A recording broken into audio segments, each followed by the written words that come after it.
Toi qui protèges les rêves de demain, mère de la nuit, remplie d'étoiles, montre-moi comment vivre ma vérité et porte mes rêves jusqu'à la lumière. Apprends-moi comment utiliser ma volonté pour réaliser la vérité qui m'est intime,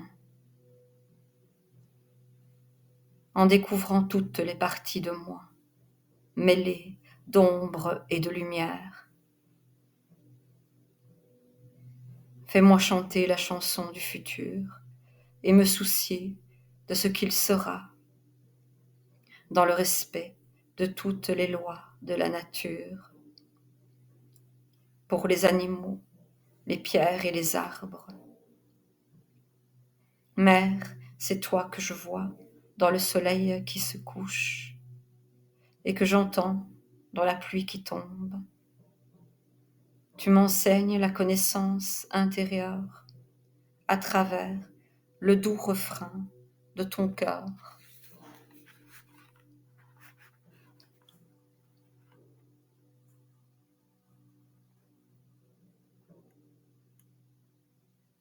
La mère de clan de la 9e lune.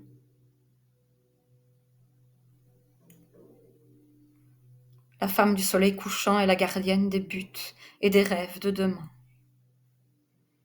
Elle est la mère de clan de la 9e lune, qui tombe en septembre et qui est liée à la couleur verte. Le vert est la couleur de la volonté. La femme du soleil couchant nous montre comment utiliser correctement nos forces de volonté pour assurer l'abondance du futur.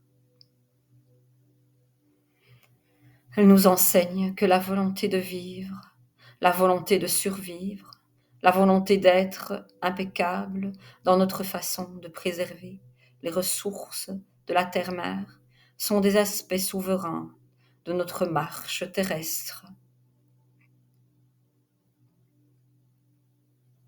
Cette mère de clan nous enseigne comment vivre la vérité. Elle est assise à l'ouest sur la roue de médecine. C'est à l'ouest que réside le principe féminin, la terre-mère, le coucher du soleil et le ciel de nuit.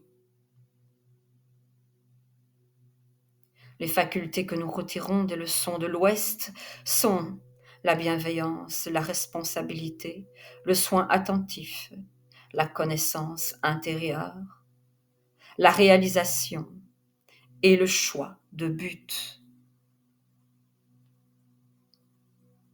L'Ouest est parfois appelé le lieu du regard intérieur, parce que le principe féminin est naturellement intuitif et volontiers réceptif. En tant que dépositaire des générations qui ne sont pas encore nées, la femme du soleil couchant nous donne de nombreux enseignements sur la façon d'utiliser seulement ce dont nous avons besoin. Elle nous apprend le caractère sacré de l'usage de chacune des parties de la moindre de nos récoltes, en ne gâchant jamais quoi que ce soit d'utile. Cette 9e mère de clan nous montre de quelle façon nous pouvons dépendre de notre terre-mère, en sorte qu'elle pourvoie à nos besoins, si nous sommes des enfants respectueux, qui la célèbrent et rendent grâce pour cette abondance. Elle nous montre comment procurer aux 7 générations suivantes ce qui leur sera nécessaire, en conservant des graines pour les plantations de l'année prochaine.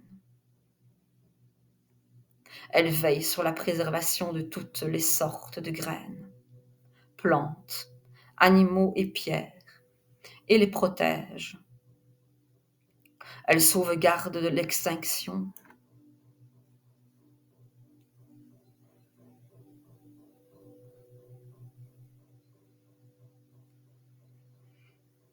Elle sauvegarde de l'extinction tout ce qui constitue notre famille planétaire, en permettant que les espèces puissent naturellement se transformer et évoluer dans les formes qui seront, pour elles, les mieux adaptées aux conditions du monde. La femme du soleil couchant nous enseigne comment plonger à l'intérieur de nous pour trouver nos vérités personnelles. Cette mère de clan nous montre comment nous ouvrir sans crainte au futur, parce que nous aurons avancé pas à pas tout le jour pour nous assurer un jour suivant lumineux. L'obscurité du ciel de nuit est le bol de médecine des étoiles, ou le ventre du principe féminin qui détient tout le potentiel de notre futur. Les étoiles sont des points de lumière qui figurent le feu sacré de nos rêves. Quand nous trouvons nos vérités personnelles dans notre obscurité intérieure, nous décidons des visions que nous voulons apporter à la terre sous une forme manifestée. La femme du soleil couchant marche avec nous à travers la Voie lactée, qui est constituée par les feux du campement des ancêtres. Quand nous voyageons avec elle, nous redécouvrons les vérités qui résident dans le fait de préserver, ainsi que dans la connaissance intérieure. Ces anciennes vérités ont guidé ceux qui ont cheminé avant nous sur la route rouge. À travers la femme du soleil couchant, nous percevons à nouveau l'univers tel qu'il vit au cœur de notre essence spirituelle. La révélation de monde à l'intérieur de monde nous enseigne que nous ne sommes pas nos corps, mais que nous sommes des êtres vastes, et que c'est dans l'espace sans limite de nos orindas qu'existent nos corps véritables.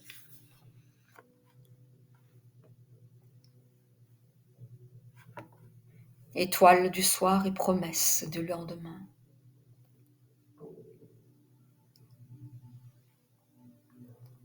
La femme du soleil couchant s'assit sur une falaise, surplombant l'océan, pour observer les petites cuvettes d'eau de mer en bas. Ces petites cuvettes nichées au creux des rochers abritaient des centaines de formes de vie, qui renvoyaient à travers l'eau des reflets aux couleurs éblouissantes. Quand le soleil venait les toucher, la lumière du grand-père soleil était intense, parce qu'il avait presque atteint le zénith de sa course à travers la nation du ciel. L'odeur de l'eau salée et des plantes aquatiques bercées par l'océan envahit l'essence de la femme du soleil couchant. Elle prit une profonde inspiration pour remplir ses poumons d'air iodé.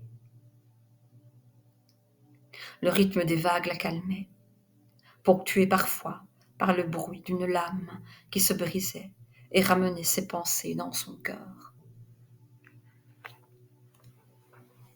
Le sentier en bas de la falaise, qui longeait le rivage, elle l'avait souvent parcouru. Mais à présent, elle se sentait d'humeur pensive et préférait contempler de là-haut l'immense étendue sur la mer. Elle avait déjà traversé bien des hivers dans sa marche sur terre, et elle avait beaucoup appris sur le fait d'avoir un corps humain. Et pourtant, elle restait fascinée par les sentiments qu'elle pouvait éprouver au bord de l'océan. Les vagues qui montaient dans le sable et retournaient vite à la mer, en un rythme incessant, étaient des doigts délicats qui caressaient son esprit, la comblant d'un sentiment de bien-être. À sa droite, un vautour vola en cercle au-dessus de la falaise, faisant revenir à sa mémoire la façon dont il était arrivé à trouver quelle était sa mission sur terre. Bien sûr, il ne faisait pas plaisir à ceux qui avaient peur de mourir. Pourtant, il apportait une médecine essentielle dans l'entendement des mères de clan. Le vautour était un bon enseignant pour les enfants de la terre, parce qu'il ne gâchait rien. Il ramassait les os de ceux qui avaient quitté leurs habits de chair, qui étaient morts, et il ne laissait rien pourrir.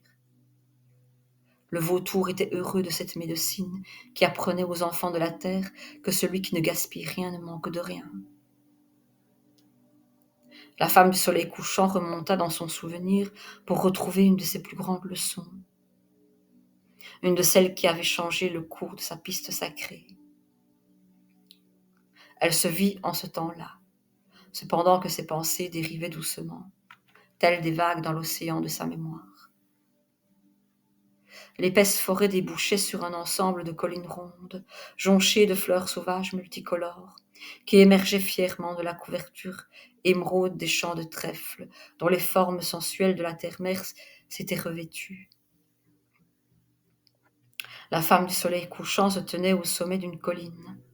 Elle regarda vers l'ouest, jusqu'à ce que la lumière du grand-père soleil s'évanouisse, au moment de la transmission du calumet au ciel de nuit et à la grand-mère lune. C'était l'heure paisible où les petites fleurs commençaient à s'incliner, et certaines refermaient leurs pétales, s'apprêtant au repos. Les resplendissantes couleurs du couchant s'estompaient en pastel, revêtant les collines au loin, sur l'horizon du sud, d'une parure de pourpre pour protéger leur sommeil. De là où elle était, la femme du soleil couchant pouvait entendre la grenouille entonner son chant de médecine. Il signalait à ceux qui l'écoutaient qu'il était à présent l'heure de nettoyer les activités de ce jour, de façon à se rafraîchir et se ressourcer pendant le sommeil tout proche. La mère de clan pouvait sentir l'odeur marécageuse du petit étang en bas de la clairière. Le frais parfum de la terre-mère montait en effluve de l'humus. La grenouille n'était pas en train de chanter sa chanson de la pluie. Le peuple des nuages était parti au loin, vers d'autres lieux dans leur domaine de la nation du ciel. Le ciel resterait clair pendant ce temps de sommeil. La terre s'animerait de la vie de ceux de ses enfants qui guettaient l'obscurité pour aller chasser ou rôder. Ouatagis, l'étoile du soir, passerait bientôt la tête à travers le manteau de sauge pourpre de la nuit qui venait. La femme du soleil couchant se délectait toujours de ce moment où sa sœur Ouatagis apparaissait, annonciatrice de l'émergence du bol de médecine des étoiles, dans toute sa gloire. Lorsque la nation des étoiles s'éveillait de son sommeil diurne, car elle avait dormi pendant tout ce temps de lumière où grand-père soleil accomplissait son voyage à travers le ciel, la femme soleil couchant pouvait discerner la forme de quelques-uns de ces totems qui se dessinaient dans le feu sacré des étoiles. L'ours traversait pesamment la nation du ciel, enseignant sa médecine au monde pendant que le monde dormait. Au cœur de l'obscurité, elle rappelait aux enfants de la terre d'aller à l'intérieur de soi, par la réflexion et l'introspection. Sa force sauvage et sa large silhouette parlaient des bienfaits de la retraite et de l'hibernation. Le bouquetin des montagnes aussi traversait les cieux, parcourant les pics et vallées de l'espace couleur pourpre. Ce mouton à grande corne était le gardien de la ténacité et de l'enthousiasme pour affronter les défis. La médecine enseignée par ces deux animaux avait bien aidé la femme du soleil couchant pendant sa marche sur terre, et elle guettait impatiemment les étoiles qui forment ces totems pour les remercier comme elle le faisait chaque nuit quand la noirceur d'encre recouvrait le ciel. La femme du soleil couchant s'éveilla de ses pensées pour scruter l'endroit du ciel où Atagis devait apparaître. Elle se mit à chanter pour saluer, avec toute la sincérité de son cœur, l'étoile qu'elle appelait sa sœur. Aïné, Aïné, Watagis, Aïné, Aïné, Watagis, Yataye, Yataye, Deweno, Deweno, Deweno, Deweno, Deweno, Denoé, Denoé, Watagis, Watagis.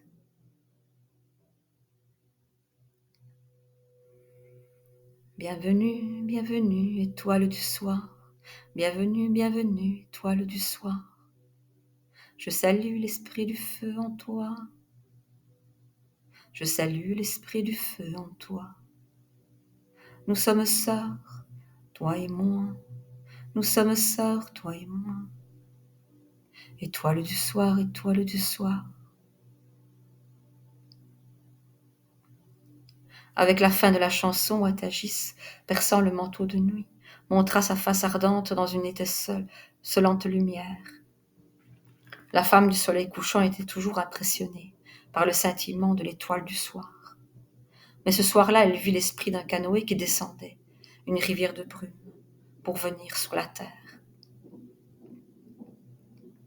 Depuis Watagis, un rayon de lumière bleue éclairait les crêtes des vagues de cette rivière de brume qui berçait le canoë, en le portant jusqu'au pied de la femme du soleil couchant. La forme lumineuse du canoë était faite de la lumière laiteuse de la lune et du feu opalescent des étoiles. La femme du soleil couchant vit que personne ne pagayait dans ce canoë en esprit, et elle se demanda si elle pouvait s'y installer.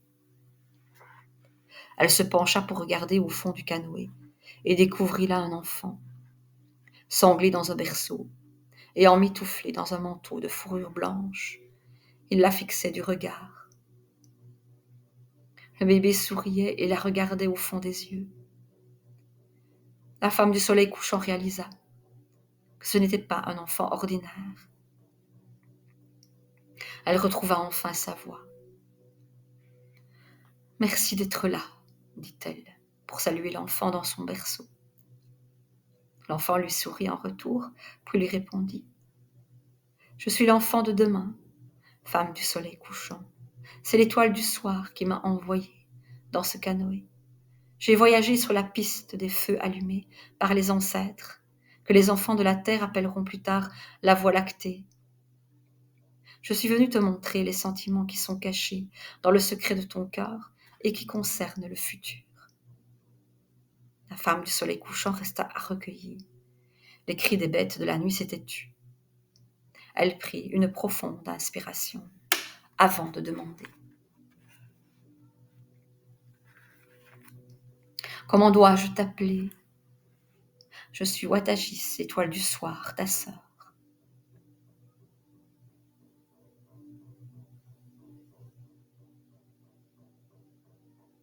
La femme du soleil couchant remarqua la lumière qui brillait dans les yeux d'ébène de la fillette et se sentit remplie d'une forme de connaissance qui la rasséréna. Elle voyait bien que cet enfant était un don du bol de médecine des étoiles et qu'il n'y avait que de l'amour dans les intentions qu'exprimait son regard. La fillette continua. « Je suis emmaillotée dans le berceau de la création. Mère, si tu veux bien me porter sur ton dos, tu vas commencer à comprendre tout ce à quoi te destine ta marche sur terre. Je suis la promesse de tous les lendemains qui pourront exister. Je représente chacun des esprits qui va voyager depuis le souffle du grand mystère, jusqu'au ventre de la création que l'on nomme le bol de médecine des étoiles. Et enfin jusqu'à la terre, pour naître en tant qu'humain à deux jambes. » La femme du soleil couchant s'approcha du canoë et souleva avec précaution le berceau de la création. Doucement, elle passa les harnais sur ses épaules et installa bien l'enfant contre son dos. Puis elle lui dit « Watagis, je te remercie d'être venu pour m'enseigner. Que veux-tu que je fasse maintenant ?» Un petit rire s'échappa des lèvres de la fillette. « Nous allons jouer à une sorte de jeu, mère. As-tu remarqué que tu ne peux pas me voir, mais que ma présence est comme quelque chose que tu connais déjà, et qui est effectivement là, bien que tu ne puisses pas la regarder. » Eh bien oui, cela ressemble à ça. Ce qui me fait comprendre que les enfants du futur sont ainsi. Je ne peux pas les voir parce qu'ils ne sont pas encore nés. Mais je dois pourtant faire attention à leurs besoins. Ils auront besoin de nourriture, d'un abri, de feu, d'eau, d'air, d'une terre fertile, et d'être en amitié avec toutes leurs relations. Watagis continua, ravi de la rapidité de raisonnement de la mère de clan. « Mère, quels sont les sens que tu dois utiliser ici, puisque tu ne me vois pas ? Je dois entendre ta voix, sentir ta présence, respirer le parfum de ta douce chevelure, et faire en sorte que mon corps soit en harmonie avec tes rythmes. » pour que nous puissions marcher en équilibre quand je te porte dans ton berceau. Wadagis sourit. Ce sont exactement les mêmes facultés que les enfants humains de la Terre doivent développer pour pouvoir préparer le futur, mère. Ils doivent ressentir quels seront les besoins des générations à venir pour trouver dans le présent l'harmonie et l'équilibre nécessaires. S'ils gaspillent les précieuses ressources de la terre-mère, il n'y aura pas de futur abondant pour les générations qui ne sont pas encore nées. Mais si les humains apprennent à porter le berceau de la création comme une partie invisible d'eux-mêmes, il n'y aura pas de séparation entre le présent et le futur. Tout ce qui est nécessaire pour survivre sur la route rouge du bien sera naturellement disponible, parce que tous ceux qui vivent aujourd'hui auront pris la responsabilité des besoins des 7 générations à venir. La femme du soleil couchant demanda: Étoile du soir, que se passe-t-il si certains des membres de la tribu humaine oublient ces enseignements? Cela arrivera, mère, malheureusement. La médecine de l'aigle donnera la persévérance et l'endurance nécessaires à ceux qui demeurent fidèles en continuant à veiller sur les besoins des générations futures. On peut aussi avoir recours à la médecine de l'opossum pour aider ceux qui restent loyaux à dresser plans et stratégies. Ceux qui marchent sur deux jambes doivent se montrer souples et désireux de grandir et se transformer. En perspective de l'avenir, il arrivera que les besoins des uns seront confondus avec les désirs de possession matérielle des autres. Certains plongeront dans l'avidité et voudront contrôler les masses. Chaque être humain aura l'occasion de faire face à ces défis avec la redécouverte de la connaissance qui est en lui. La solution est entre tes mains. Tu es la mère de clan de l'Ouest, celle qui peut venir en aide aux enfants humbles et fidèles de la terre, en leur montrant comment aller à l'intérieur de soi. La femme du soleil couchant approuva Watagis et lui fit part de ses pensées. J'ai remarqué que tu es au chaud dans ta fourrure, couleur de neige, de grande ours blanche. Ce vêtement est sacré pour moi. L'ours m'a enseigné comment entrer dans ma caverne intérieure pour y trouver ma propre vérité. C'est grâce à ce qu'elle m'a appris que je peux vivre ma vérité chaque jour et chaque nuit. Si chacun des enfants de la terre pouvait trouver ainsi la connaissance intérieure, les générations futures seraient assurées de vivre dans l'harmonie et l'abondance. C'est vrai, mère. Nous pouvons aussi leur enseigner ce que nous apprend le voyageur des déserts avec ses bosses sur le dos. Le chameau dispense sa médecine de conserver et utiliser correctement ses ressources, même en situation de précarité. Sa contribution à la connaissance intérieure est de savoir discerner quand et comment utiliser les ressources disponibles. L'ours vit sur ses réserves de graisse quand elle hiberne. Le chameau vit sur ses réserves d'eau quand il voyage dans le désert. Et les humains vivent dans l'abondance lorsqu'ils prennent et mangent juste ce dont ils ont besoin. La femme du soleil couchant comprit la démonstration pour ce qui concernait la préparation de l'avenir. Les enfants de la terre pourraient profiter des ressources de la terre-mère s'ils apprenaient à les préserver. Mère, tu sais que je suis l'étoile du soir, mais tu savais que je suis la promesse de demain, parce que je suis l'étoile du matin pendant 6 cycles lunaires. La femme du soleil couchant fut très surprise par la révélation de Watagis. Eh bien non, je ne le savais pas. Avant de devenir l'étoile du matin et de chevaucher sur les courants de la lumière naissante du ciel, je traverse une période d'absence de 8 jours et de 8 nuits. Cela se passe pendant le cycle de la 13e lune. En tant qu'étoile du soir, je disparais dans l'obscurité. Je deviens invisible pendant ces jours et ces nuits. On ne me voit ni le soir ni le matin. Durant cette période, je vais dans la vacuité du grand bol de médecine de la nuit. J'y traverse la spirale sacrée des 8 pouvoirs, visitant l'Est, le Sud-Est, le Sud, le Sud-Ouest, l'Ouest, le Nord-Ouest, le Nord et le Nord-Est. Je passe le temps d'un soleil et d'un sommeil dans chacune de ces directions spécifiques, en y apprenant les étapes de la transformation qui me diront comment orienter ma voix et mon attention avant de renaître en tant qu'étoile du matin.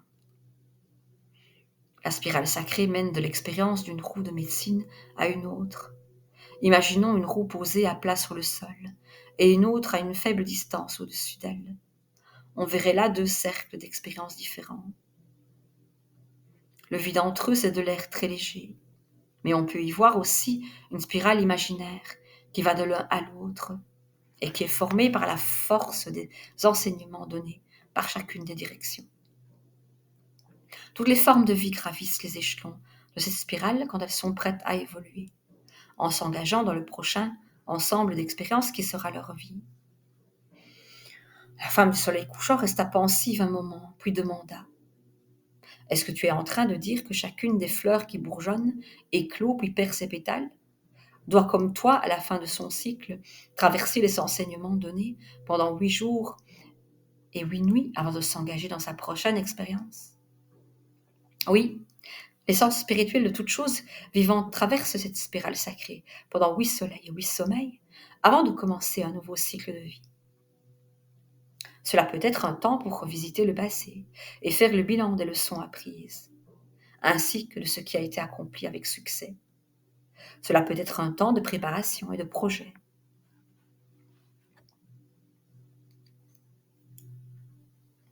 Un temps pour dire au revoir au passé et accueillir avec joie le futur. Beaucoup d'humains oublient cette période de finalisation et se lancent dans leur nouvelle expérience de la vie en étant mal préparés ou en déséquilibre. Ils rencontreront de multiples difficultés s'ils n'honorent pas le vide et la spirale sacrée. Watagis, lorsque tu traverses la spirale sacrée, qu'est-ce qui t'arrive? Je reconnecte mon Orenda et je laisse partir mon passé, en étant reconnaissante pour tout ce que j'ai appris. Je vois autour de moi la spirale que je suis au centre de mon espace sacré. Et je vois à l'intérieur de moi les degrés que compose chaque direction de la spirale. Dans le ciel de nuit, en tant qu'étoile du soir, me voilà en train de vivre le côté féminin de ma nature. Dans la vacuité de la spirale, je suis tout et rien, un pur esprit. Au bout des 8 jours, en tant qu'étoile du matin, je vis le côté masculin, démonstratif de ma nature. À l'intérieur de la spirale, les pouvoirs des 8 directions m'enseignent que je suis les deux, féminin et masculin à la fois. Quand je chevauche le ciel de nuit, c'est à l'intérieur que je regarde, et j'y cherche la vérité de mon libre arbitre, ainsi que la volonté de montrer mes dons au monde. En tant qu'étoile du matin, j'apporte toutes ces vérités personnelles à la lumière, et je partage ce que je suis avec tous ceux qui cherchent le point de l'aube. La femme du soleil couchant comprit. Les 2 côtés de ta nature coexistent dans ton voyage. L'ouest est le féminin, et l'est, le masculin. Pendant ton absence de 8 soleils et 8 sommeils, quand on ne peut pas te voir dans la nation du ciel, tu montres à l'humanité la façon de se connecter à l'Orenda. Tu enseignes à l'humanité comment équilibrer les énergies féminines, masculines et divines, du grand mystère qui vit en toutes choses, n'est-ce pas? Oui, je montre aussi les possibilités infinies qui résident dans le chiffre 8. Quand l'humanité aura développé sa compréhension des roues de médecine que forment le monde de l'esprit et le monde tangible, elle découvrira que les deux sont en réalité un seul ensemble infini d'enseignements. La femme du soleil couchant vit la bonté que le grand mystère avait placée dans toutes les parties de la création. Et elle fut reconnaissante de ce que son rôle dans ce plan d'expansion ait amené Watagis sur son chemin. Le berceau de la création ne contenait pas seulement le potentiel des enfants à naître de tous les lendemains, mais il avait aussi donné à chaque enfant la capacité d'exprimer son côté masculin aussi bien que son côté féminin, quel que soit son sexe. Tous pourraient exprimer leur volonté personnelle, parce que chaque enfant de la terre portait en lui la faculté d'être guidé par son Orenda. Leur Watagis, leur étoile du soir et promesse du lendemain vivaient en chacun. Le peuple de la terre pouvait être assuré d'un futur lumineux, en accordant les deux côtés de sa nature avec son essence spirituelle. Car c'est ainsi qu'il se connecte à l'infinie capacité de créer ce que sera demain, en vivant aujourd'hui dans l'harmonie. La femme du soleil couchant sentit que Watagis remuait dans son berceau et qu'elle ne put retenir un petit soupir.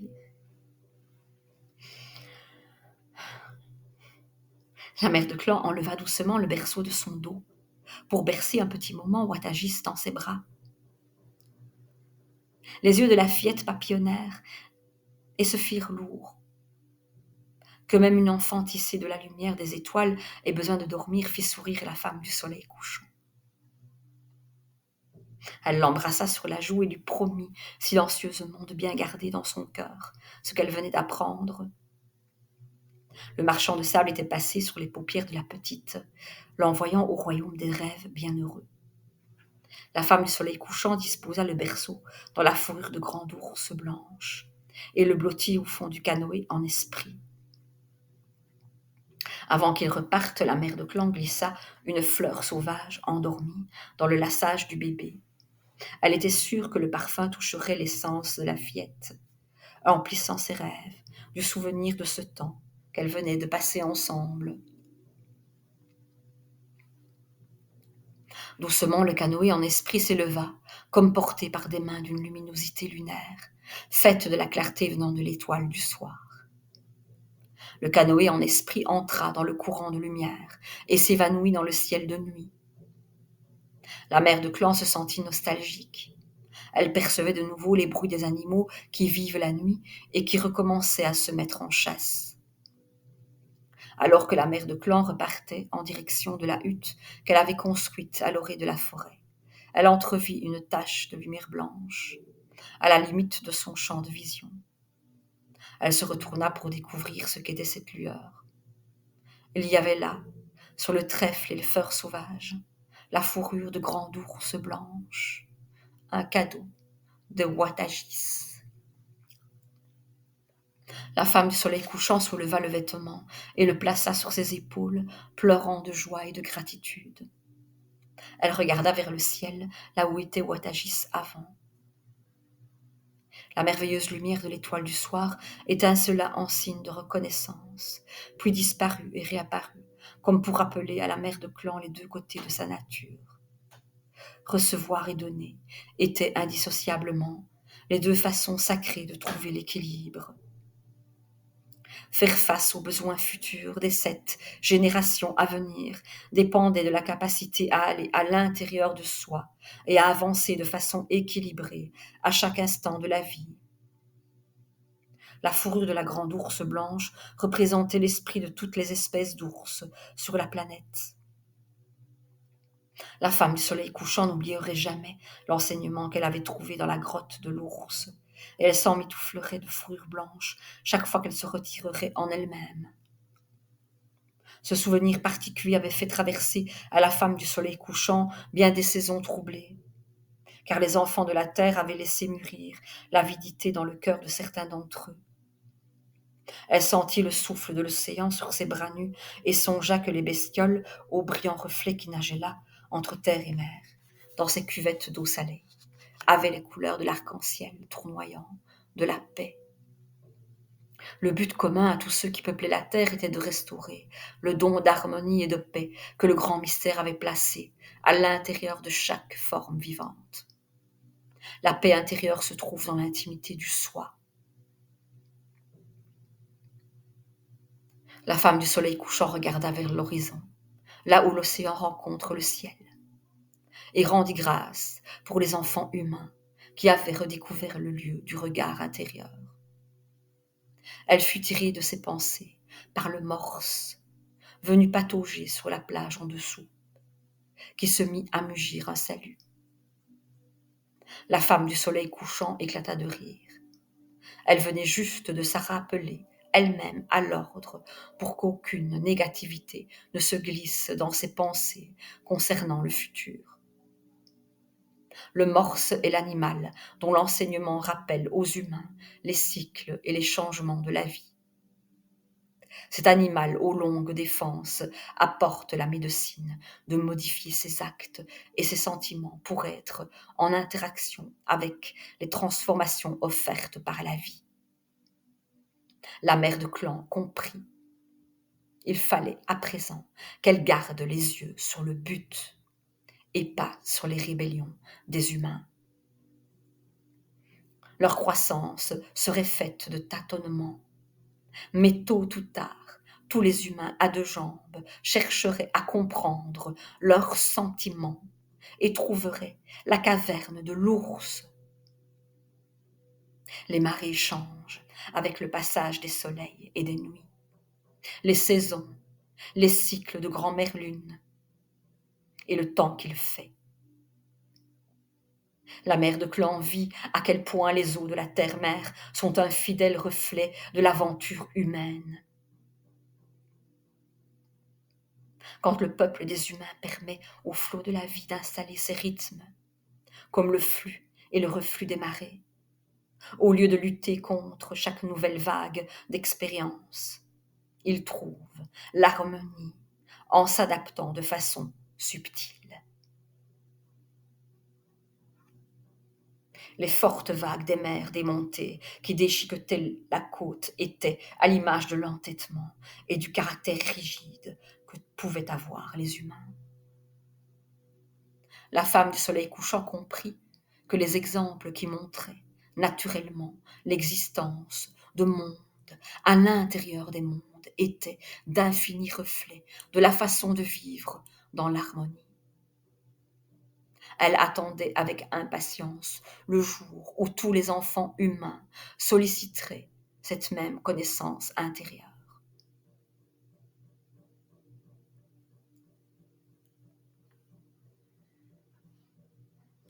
Grand-père Soleil était en train de mettre la lumière au repos, peignant le ciel aux couleurs de feuilles d'automne. La femme du coucher de soleil le contempla, jusqu'à ce que la masse flamboyante de sa boule orangée touche l'horizon, s'enfonçant dans la mer. Elle ressentait la tranquillité de la tombée du jour. Le vent émit un sifflement, comme si le feu du grand-père Soleil venait de se mélanger aux eaux de la terre-mer, signalant par une imperceptible fumée que la pipe sacrée était en train de passer du jour à la nuit. Les rayons du soleil qui avaient apporté au grand mystère les paroles de remerciement des hommes durant la journée conféraient à présent cette tâche sacrée au point de lumière qui apparaissait dans le bol de médecine des étoiles du ciel de la nuit. La femme du soleil couchant se redressa pour lever les bras en direction de la nation du ciel et rendit grâce pour tout ce dont elle avait fait l'expérience pendant ce jour. Elle célébra le manteau de la nuit qui tombait et elle imagina que le berceau de la création reposait dans ses mains offertes aux cieux. Et Watagis apparut, comme si elle recevait ce berceau des bras tendus de la femme du soleil couchant. La mère de clan sentit le lien de sororité qui l'unissait à l'étoile du soir. Ce lien serait fort à jamais, parce qu'il était fait d'amour et tissé des promesses des lendemains.